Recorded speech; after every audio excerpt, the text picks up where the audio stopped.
Hi, I'm Paul Chowdhry, blunt talking with David Shelem. Shelem is similar to Shalom. He's Jewish, you see. So Shalom, Shelem. Is it right for me to be talking about David Shelem and saying Shalom at the same time? Because this is Jackie Mason, but a lot of younger people won't even know who Jackie Mason is. He used to be a frummer, now he's a stand-up comedian, still gigging, and he's doing 80 years old, but is it right for me to be not Jewish and talking about David Shelem and Shalom and talking about the Jackie Mason, New York Jew, who's not even doing comedy? Your first ever DVD, What's Happening White People, comes out 19th of November. Is it all new material, or will it have some of your best hits? Well, it's all new material, as I've never had a DVD. So, you know, there's a kind of a collection. It depends where you see my stuff before. I've done stuff obviously on TV before, but it's got some greatest hits in there. But as it's a first DVD, it's a brand new DVD. So it's never been seen on DVD before. Everyone's on Facebook. I'm on Twitter as well. I don't understand Twitter. If I want to follow someone, I'll do it in a raincoat. And Facebook. Oh, let's be friends on Facebook. I ain't seen you in ages. There's a reason I ain't seen you in ages. I never liked you in real life, you bastard. You know, sometimes they say, you add a fuck and it doubles your laughs. Would you agree with that? Well, I wouldn't add a fuck to double a laugh. I mean, hopefully I won't get a laugh in that situation, you know. Yeah, I mean, people say if you swear, there is bad language on this. It's a 15, but I don't think the swearing is a punchline. But then at the same time, I do teach people how to swear in Punjabi on this DVD. So, Okay. so it's an interest. So it's different languages and different patois and different accents. I create different characters, but yeah, you don't need to swear to be funny, for fuck's sake. All my Indian friends from school, all married, English friends, different story. Same conversation with both parties. Indian friends, congratulations, mate. When did you meet your fiancée? I met her last week, innit? When you getting married? I'm getting married next week, innit?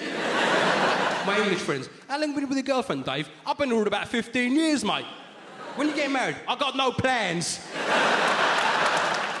What is the reality of being a stand-up comedian that audiences don't really get to see? Perhaps, I don't know, traveling to a different city just for a 15-minute set.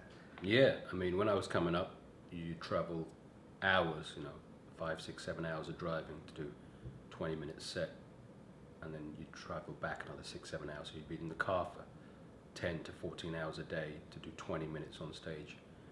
And that's the sacrifice you've got to make. A lot of people wouldn't make that sacrifice and then think, you know, I can't be bothered with this, mate, just get a job, mate, you know what I mean? Yeah. You know, it's like with stand-up, it's a sacrifice you make. You don't have a social life. Most of the shows are on weekends. When you're coming up through the clubs and the club circuit or weekend shows, you don't have any social life. You can't have relationships with people. Your family life goes out the window. It's kind of a way of life. It's not really a career. It's something that you will really want to do. Do you think in order to become, you know, a George Carlin, a Chris Rock, a Louis C.K., do you need to do more than just tell jokes? Do you need to bare your soul? Do you need to really get on a personal level?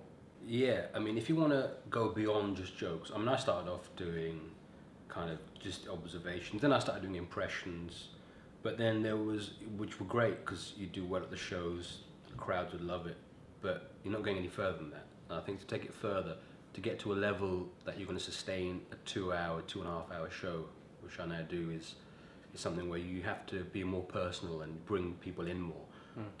To engage them for that longer time is something that, you know, people like you refer to, George Carlin, Louis C.K., Patrice O'Neill, who was a friend of mine in America who died last November.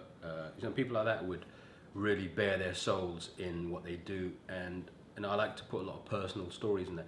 And also when you put personal anecdotes, no one's ever covered it because it's your life. So when you're talking about a news or a topical situation, a lot of people have probably done that on different panel shows or something. So the difference is that's on a TV show, but when you do a DVD, it's a little bit more personal. You're exposing yourself more and you're bringing people into your world. You know, you can see the Union Jack is behind you there. So everyone can relate to that if you're a member of the BNP. And in comedy, I think that, you know, what offends you might not offend me. So not just in comedy, what offends you and what offends someone else is two different things. You know, I could talk about Teletubbies, and you might find that extremely offensive because somebody was wearing a Teletubbies outfit and abused you once. And just by bringing it up, that might be offensive to you, but to me, I might find that family comedy. So one man's offense is another man's humor, no matter what you look at. Anything, you know, Blind Date or even Take Me Out. I found that the most offensive show on TV, Take Me Out. I want to take them out when I watch the show. So that's offensive to me, but to you, you might, you know, watch that and look at those girls and just get out a box of tissues.